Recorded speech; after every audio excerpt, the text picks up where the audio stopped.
For audiovisual applications, it is essential to work with audio from external sources.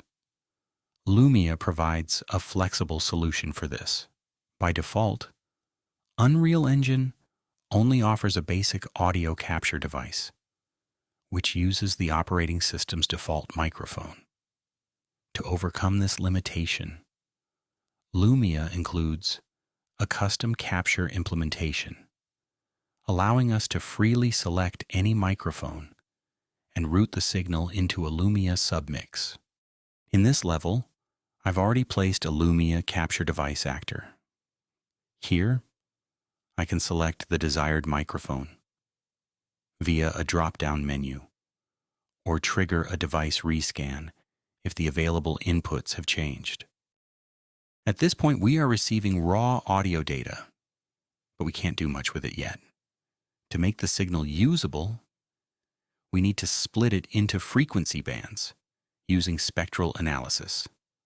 For this, we use the Lumia Spectrum Analyzer Actor. It takes the audio signal from a submix, analyzes it, and feeds the result into the Lumia subsystem as an array of frequency bands. Later, when filtering data, we can simply select the specific frequency range we want to use. The spectrum analysis offers a wide range of settings, which could easily fill an entire dedicated video. For now, the key point is to define a suitable number of frequency bands, so the signal is clearly separated into bass, mids, and highs. Next, we ensure that the submix settings for both the capture device and the spectrum analyzer match, and then start both components. Once the Lumia audio channel is active and the microphone receives input, we should see incoming data from the spectral analysis. In my setup, I'm using external software that creates virtual audio devices in the operating system. For demonstration purposes, I'm using iTunes as the audio source. The audio output from iTunes is routed into a virtual microphone, mix 01, which is selected in the capture device. In the scene, I've also placed a Lumia effector actor.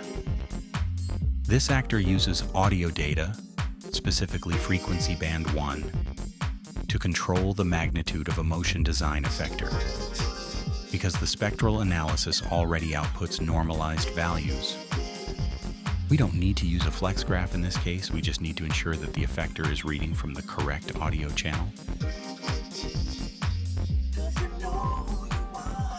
At this point, we can already create a build, and we have a functional audio-visual application driven entirely by external audio. The build is now complete. All that's left is to start the external audio source and launch the application.